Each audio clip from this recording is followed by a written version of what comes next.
ایک روشن صبح مونٹیویڈیو یوروگوئے میں 40 نوجوان رگبی کھلاڑی طلبہ اور ان کے دوست اولڈ کرسچن کلب کے ساتھ طیارے میں سوار ہوتے ہیں۔ ان کے چہروں پر خوشی اور کھیل کی تیاری کی جھلک تھی۔ وہ جانے والے تھے ایک معمولی سا سفر طے کرنے سینٹیاگو چلی، مگر سبھی اس بات سے بے خبر تھے کہ اینڈیز کے برفانی پہاڑوں کے درمیان ایک بے رحم اور خطرناک دنیا ان کا انتظار کر رہی تھی۔ یہ صرف ایک پرواز نہیں تھی بلکہ ایک داستان کی شروعات تھی جو جلد ہی انسانی حوصلے، بقا اور اخلاقی حدود کو آزمانے والا سب سے خطرناک تجربہ بن گیا۔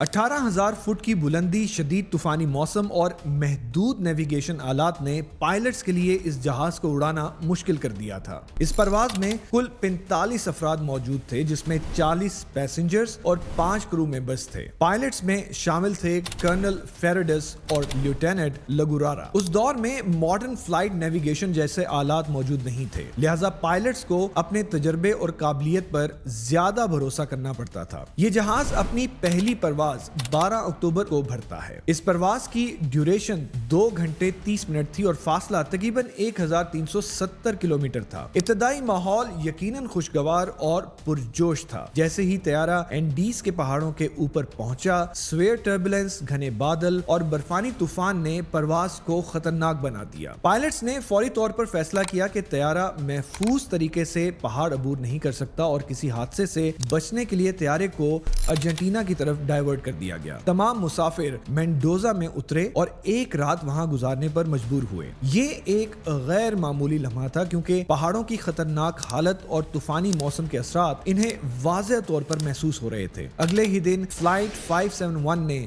مینڈوزا ارجنٹینا سے دوبارہ پرواز کا آغاز کیا۔ طیارے کا منصوبہ یہ تھا کہ اینڈیز کے پہاڑوں کے درمیان بنے ماؤنٹین کوریڈورز کو فالو کیا جائے تاکہ سینٹیاگو چلی تک محفوظ طریقے سے پہنچا جا سکے، لیکن پرواز کے دوران شدید مشکلات پیش آئیں۔ ٹیل ونڈز بہت تیز تھیں، گھنے بادل اور برف نے ویزیبلٹی تقریباً صفر کر دی تھی اور زمین یا پہاڑوں کے کوئی ویژول لینڈ مارکس نظر نہیں آ رہے تھے۔ پائلٹس نے ان تمام حالات میں ڈیڈ ریکننگ یعنی اندازے اور نقشے کے حساب پر انحصار کیا۔ اسی دوران ایک کریٹیکل غلطی ہوئی۔ پائلٹس نے سمجھا کہ وہ اینڈیز عبور کر چکے ہیں اور طیارے کو نچلی سطح پر لے آئے، لیکن حقیقت میں وہ ابھی بھی اینڈیز کے بلند پہاڑوں کے درمیان موجود تھے اور زمین ہر طرف سفید نظر آ رہی تھی۔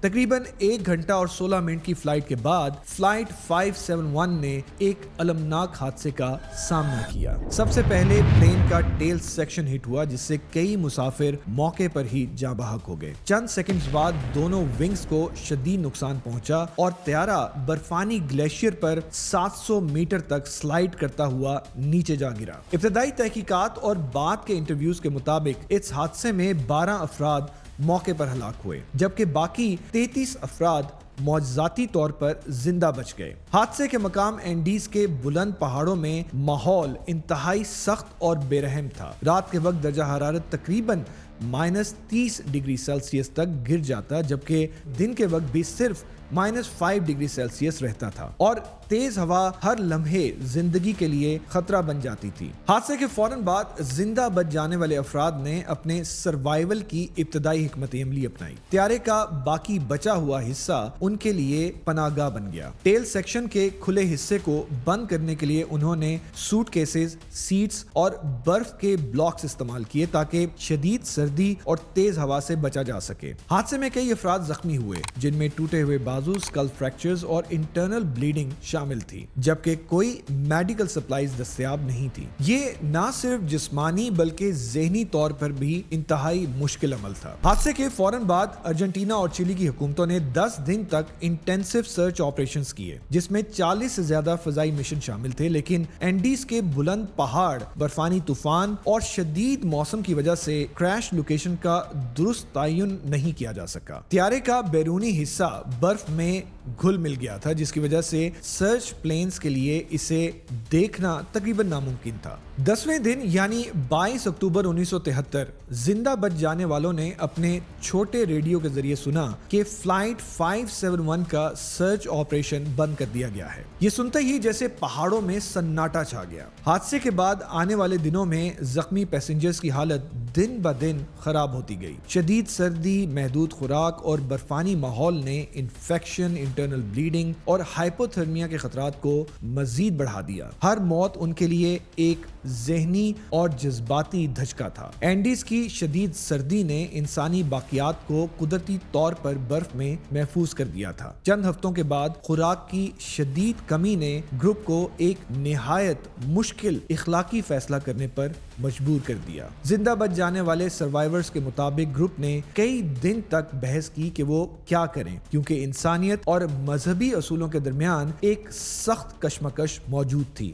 زیادہ تر زندہ بچ جانے والے کیتھولک تھے اور انہوں نے فیصلہ اس طرح لیا کہ یہ کسی کھانے کے طور پر نہیں بلکہ ایک قربانی کی طرح ہے تاکہ زندہ رہنے کا راستہ مل سکے۔ حادثے کے 17ویں دن یعنی 29 اکتوبر 1973 کو اینڈیز کے برفانی پہاڑوں میں ایک میسو سنو کلیپس ہوتا ہے۔ اس سے طیارے کے باقی حصے کو شدید نقصان پہنچتا ہے اور کئی افراد اس کی زد میں آ کر ہلاک ہو جاتے ہیں۔ فلائٹ 571 کے اس حادثے کو 61 دن گزر چکے تھے۔ سبھی کو یہ معلوم ہو گیا تھا کہ انہیں یہاں بچانے والا کوئی نہیں آئے گا اور انہیں اپنی مدد خود کرنی پڑے گی۔ لہٰذا بچ جانے والوں میں فرنینڈو اور رابرٹو، ان دونوں نے یہ ڈیسائیڈ کیا کہ وہ چلی تک پہنچنے کے لیے کوشش کریں گے۔ ان کا ابتدائی منصوبہ یہ تھا کہ وہ جلدی سے نیچے اتریں گے، لیکن جیسے ہی وہ نیچے اترے ان کو معلوم ہوا کہ اینڈیز کے پہاڑ ابھی ختم نہیں ہوئے۔ ہر پہاڑ کے بعد نئے پہاڑ تھے۔ انہوں نے تقریباً 60 کلومیٹر کا سفر طے کیا اور بلند ترین چوٹی تقریباً 15,260 فٹ کی بلندی عبور کی۔ انتہائی کم خوراک، شدید سردی اور تھکن کے باوجود پراڈو اور کینیزا نے اپنی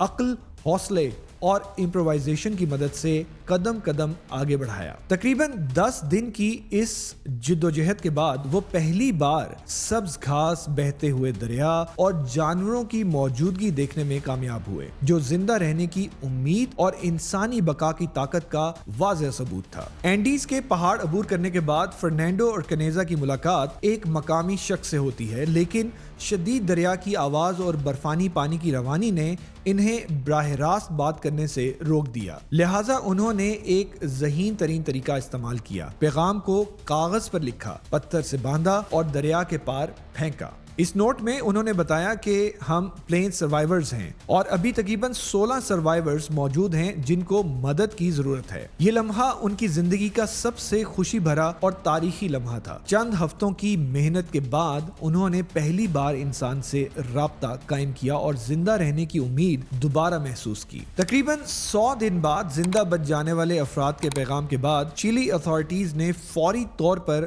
ریسکیو آپریشن دوبارہ شروع کیا۔ 22 اور 23 دسمبر 1973 کو چلی ایئر فورس کے ہیلی کاپٹرز کو اینڈیز کے بلند پہاڑوں میں بھیجا گیا، جہاں شدید الٹیٹیوڈ کی وجہ سے ہر پرواز کی کیپیسٹی محدود تھی۔ ہیلی کاپٹرز نے 2 فلائٹس کے ذریعے زندہ بچ جانے والے 16 افراد کو محفوظ طور پر باہر نکال لیا۔ فلائٹ 571 نہ صرف ایک المناک حادثہ تھا بلکہ انسانی تاریخ میں سروائیول، ایتھکس اور ایکسٹریم کنڈیشنز میں انسان کی حدیں جانچنے والا ایک اہم واقعہ بھی بن گیا۔ آج یہ کیس مختلف شعبوں میں مطالعہ کیا جاتا ہے، جیسے کہ survival psychology, extreme ethical decisions, human psychology اور ڈیزاسٹر رسپانس فیلیئرز۔ فلائٹ 571 کی کہانی صرف ایک حادثے کی نہیں بلکہ انسانی عزم، حوصلے اور بقا کی عظیم داستان ہے۔ اینڈیز کے برفانی پہاڑ، شدید سردی، لمیٹڈ خوراک، انجریز اور انسانی حدود کو چھو جانے والے حالات کے باوجود